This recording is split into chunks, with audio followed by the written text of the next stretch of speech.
Imagine using a 15th century map of the world in the age of GPS.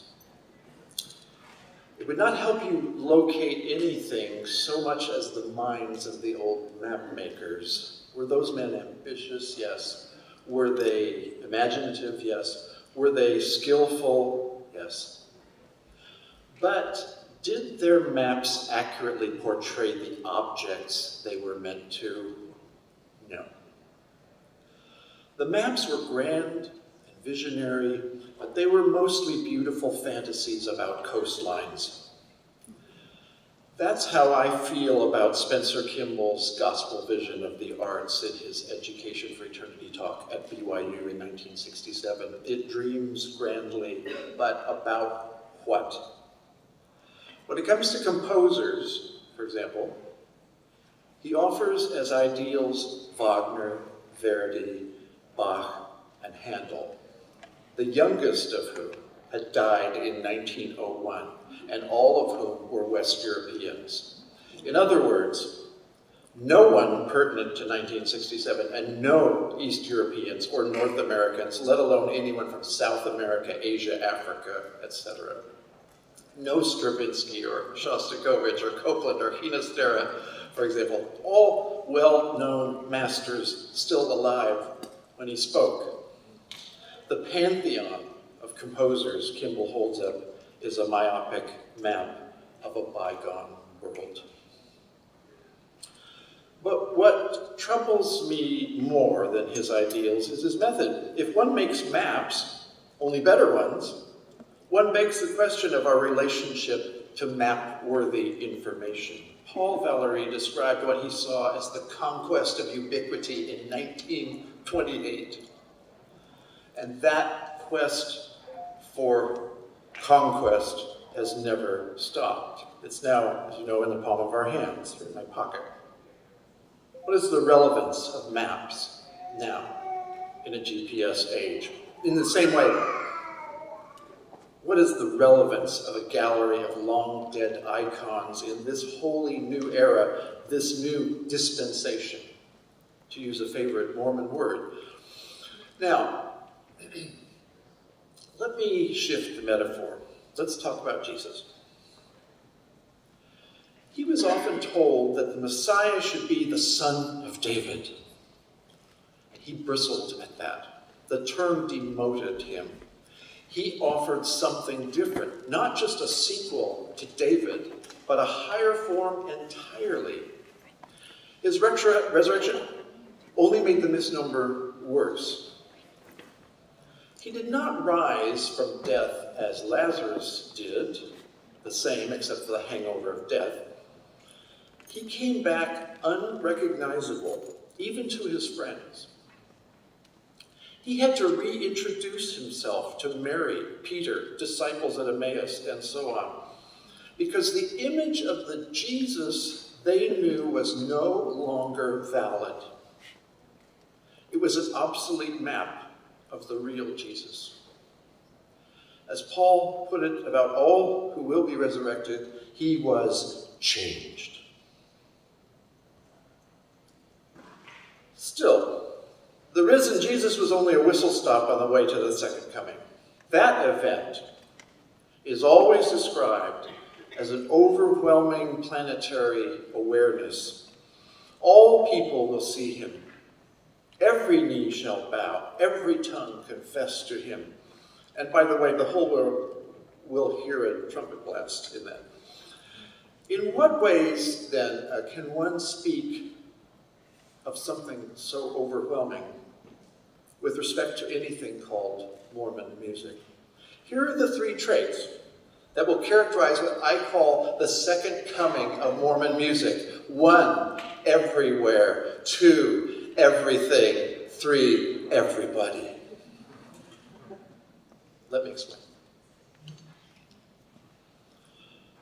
Everywhere.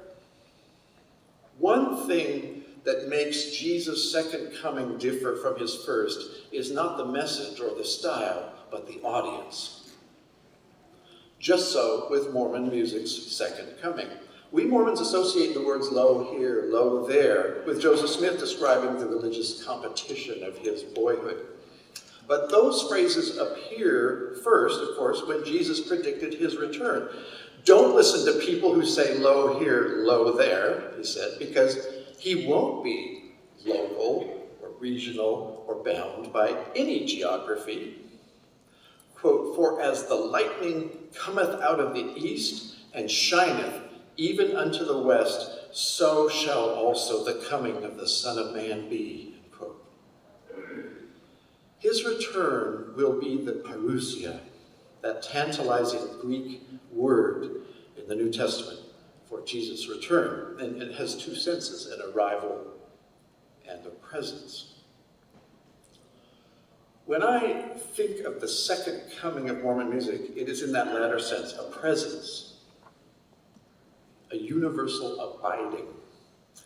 It will not be marooned at BYU or in New York or the United States or Europe or any other location you choose. It won't be map-bound at all. It will be global, aerial, pervasive, a generalized planetary infusion.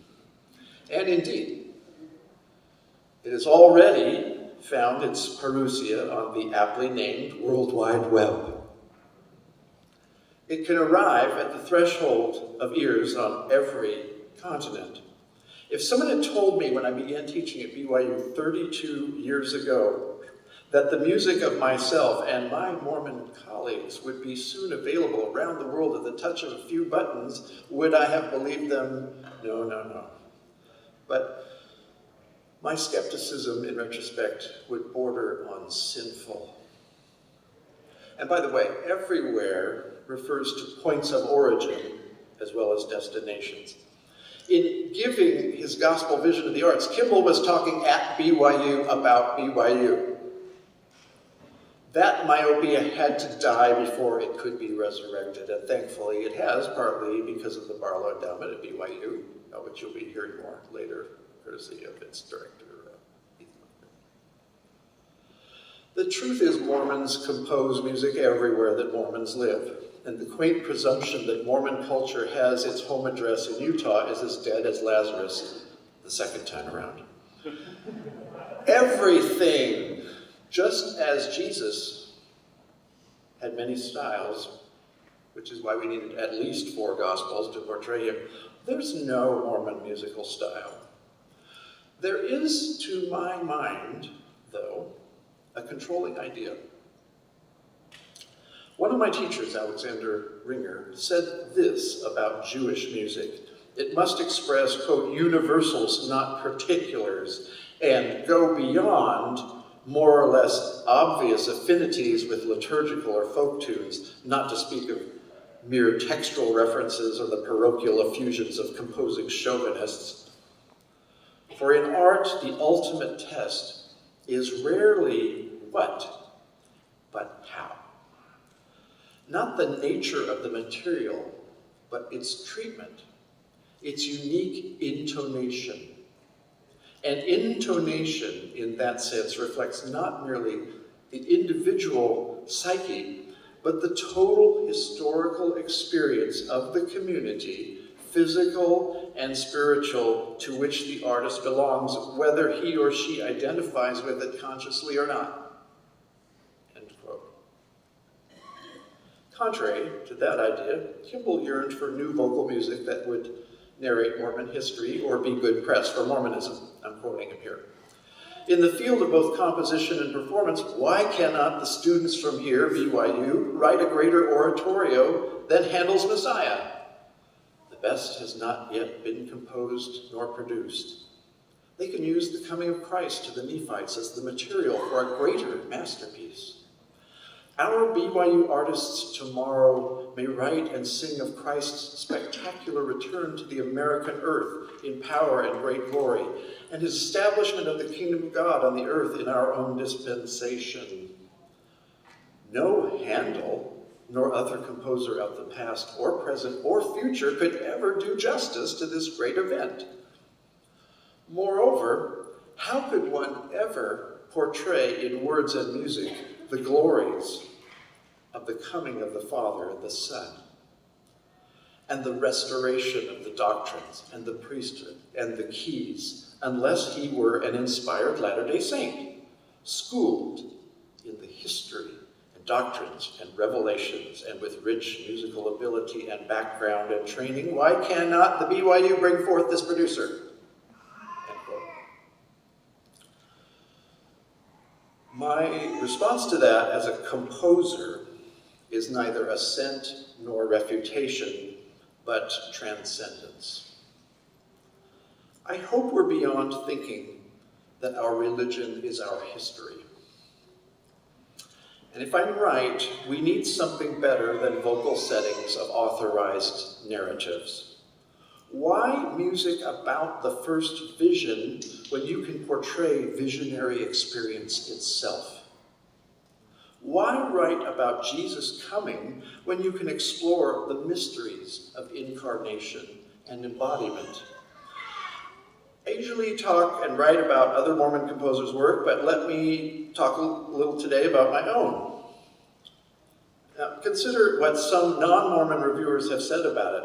It is, quote, sacred, poetic, and philosophical, end quote. It is, quote, essentially meditative, with all the luminosity and sharp edges of a stained glass mosaic, unquote.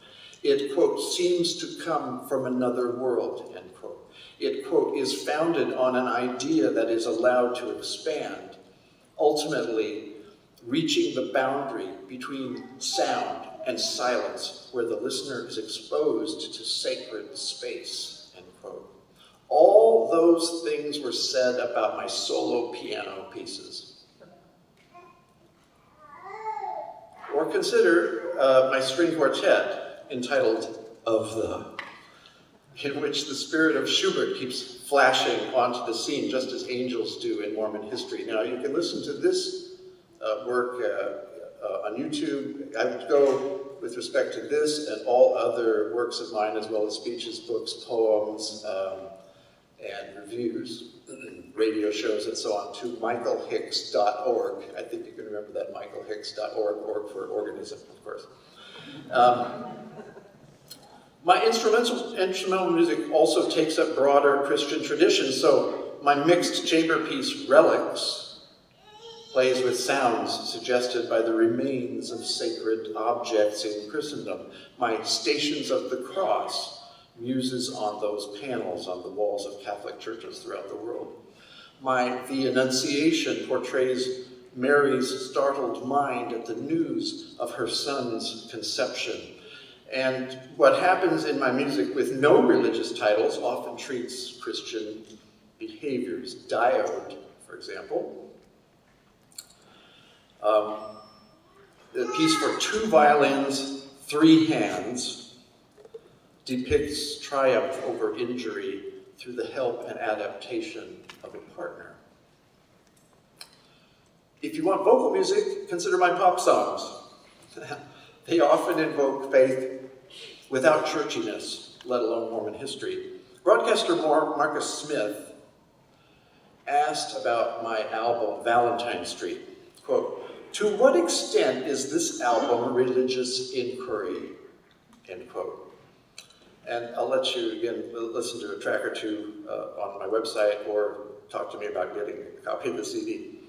But one song in particular I recommend is the one called Born Again. And Marcus Smith said, after talking with you about it, "I see from talking to you that love songs and religious inquiry are the same thing."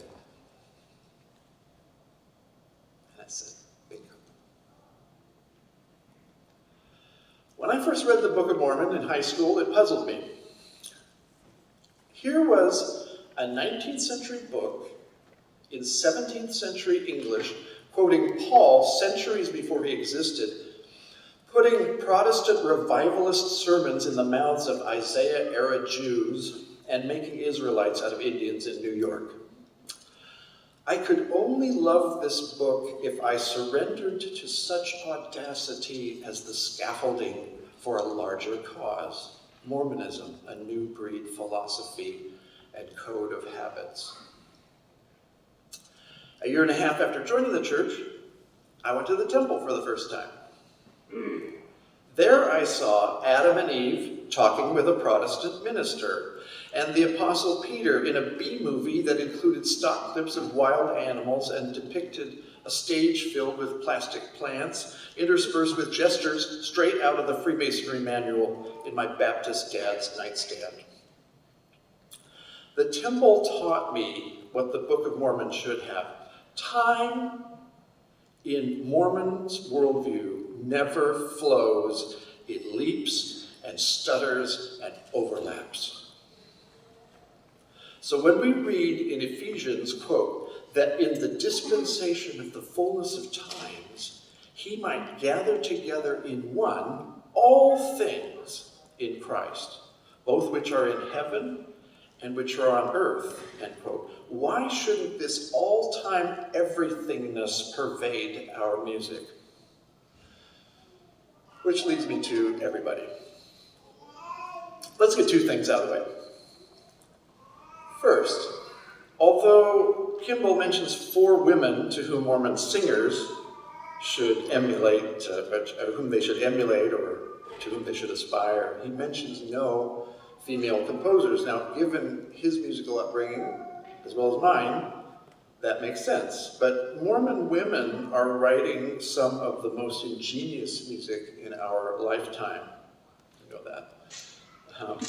I think, for example, of Lele Chan, Margaret Classett Murdoch, Esther McGargle, and yes, Janice Cap Perry, and you can question me on that later if you want.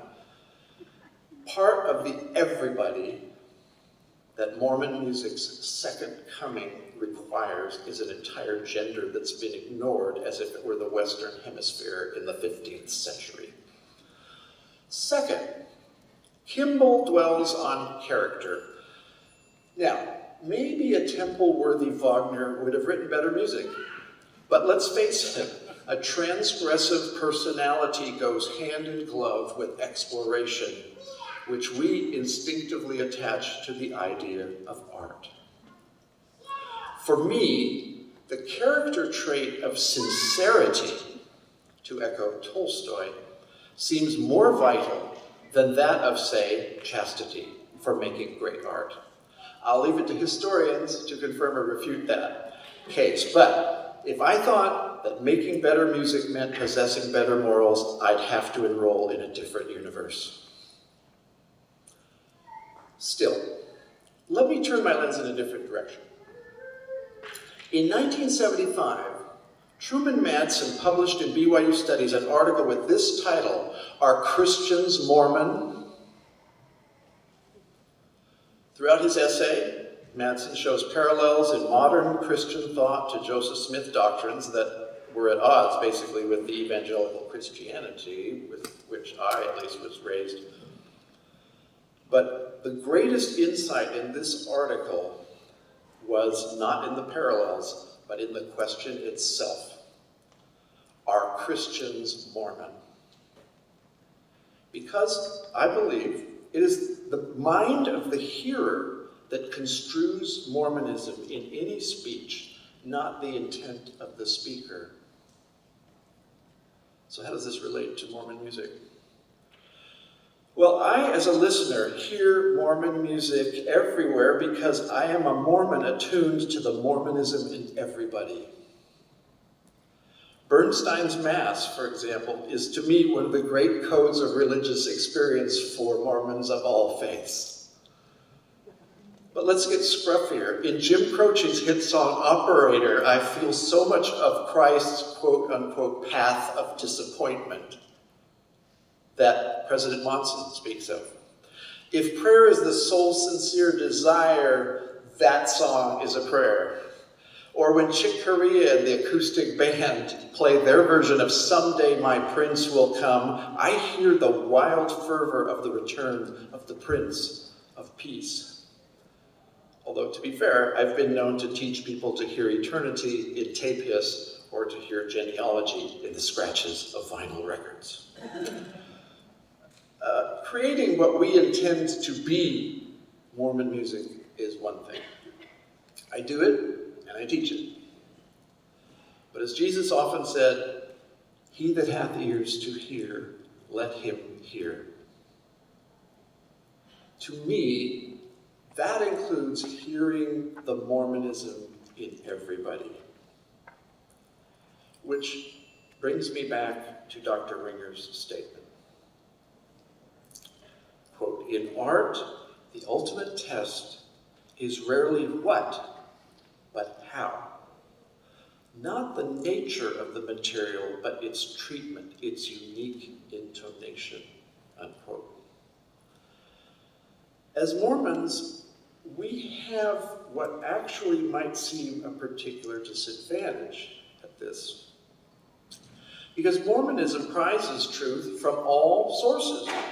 Brigham Young said, quote, if you can find a truth in heaven, earth, or hell, it belongs to our doctrine, end quote. The symbol of the compass embroidered into our temple garments means a single circle must surround all truth, and the hinge of the compass expand until it can hold it all. Remember, the compass is a tool for drawing what? A globe. In readying ourselves for the second coming of Mormon music, how are we tuning ourselves to the circumference of that globe?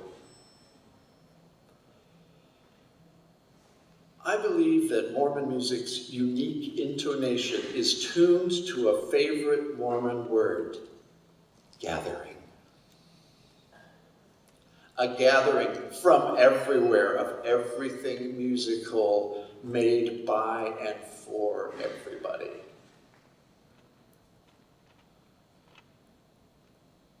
That may sound like a cross between anarchy and ambivalence. You may find it too blurry an image of Mormon musical aspirations. And you may look, as I sometimes do, for a map of Mormon music with far clearer and cleaner boundaries. But to prepare for the second coming of Mormon music, we don't need better maps. We need to erase boundary lines. Paul said that when Jesus comes again, we, quote, shall be caught up together in the clouds to meet the Lord in the air, end quote. That's the vision of second comingness. So, rather than hammer our stakes down, it's time to pull up the tent and turn it into a flag.